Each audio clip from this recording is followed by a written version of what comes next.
அனைவருக்கும் வணக்கம்.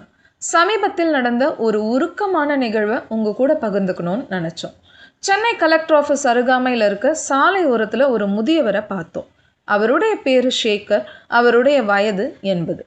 அவருடைய அருகாமையில் போய் அன்பா பேசி, எதற்காக ஐயா இங்கே உட்காந்துட்டு இருக்கீங்க, என்ன உங்களுடைய பிரச்சனை அப்படின்னு கேட்டோம். அதற்கு அவர் சொன்ன பதில், எனக்கு கண் பார்வை தெரியாதுங்க ஐயா, என்னுடைய வீடு அம்பத்தூரில் இருக்கு, தங்கச்சி வீட்டில் வாழ்ந்து வந்தேன், இடம் தவறி எப்படியோ இங்கே வந்துட்டேன். நான் இங்கே வந்து கிட்டத்தட்ட 1 மாத காலம் ஆகுது. தினம்தோறும் என்னுடைய உணவுக்கும் உறங்குறதுக்கும் மலம் கழிக்கிறதுக்கும் ரொம்பவே சிரமப்படுறேன் அப்படின்னு வருத்தமாக தெரிவித்தார். மேற்கொண்டு நாங்கள் அவர்கிட்ட விசாரித்தது, உங்களுக்கும் உங்களோட வீட்டுக்கும் ஏதாவது மனஸ்தாபங்களா, அதனால் வீட்டை விட்டு வந்துட்டீங்களா அப்படின்னு கேட்டோம். இல்லவே இல்லைங்க ஐயா, என்னுடைய தங்கச்சி என்னை ரொம்பவும் நல்லாவே பார்த்துக்கிட்டாங்க. தயவு கூர்ந்து உங்களை கேட்குறேன், என்னை எப்படியாவது என்னோடய தங்கச்சி வீட்டில் கொண்டு போய் சேர்த்துடுறீங்களா அப்படின்னு கெஞ்சி கேட்டுக்கிட்டாரு.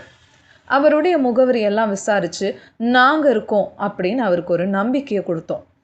அதற்கும் அவர் சொன்னது, நிறைய பேர் இது மாதிரி தான் வராங்க, முகவரியெல்லாம் விசாரிக்கிறாங்க, ஆனால் என்னை இன்னும் கொண்டு போய் விடலைங்க ஐயா அப்படின்னு கண்ணீர் மல்க வருத்தத்தோடு தெரிவித்தார். ஆனால் நாங்கள் இருக்கோன்னு சொன்ன மாதிரியே அந்த முகவரியை விசாரித்து அவருடைய தங்கச்சிக்கிட்ட அவரை கொண்டு போய் சேர்த்தோம்.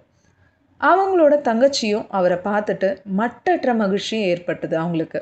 அவங்களும் தெரிவித்தது, 1 மாத காலமாக நான் என்னோட அண்ணாவை தேடாத இடம் கிடையாது, செய்தித்தாளெல்லாம் கூட விளம்பரம் கொடுத்தேன், ஆனால் எந்த ஒரு பிரயோஜனமும் இல்லை, நீங்கள் கடைசியாக கொண்டு வந்து விட்டதில் எனக்கு ரொம்ப ரொம்ப சந்தோஷம், மிக்க நன்றி அப்படின்னு தெரிவித்தாங்க.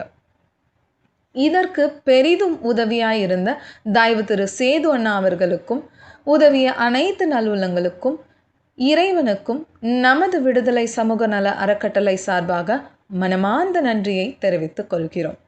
உலகம் ஒரே குடும்பம். நன்றி, வணக்கம்.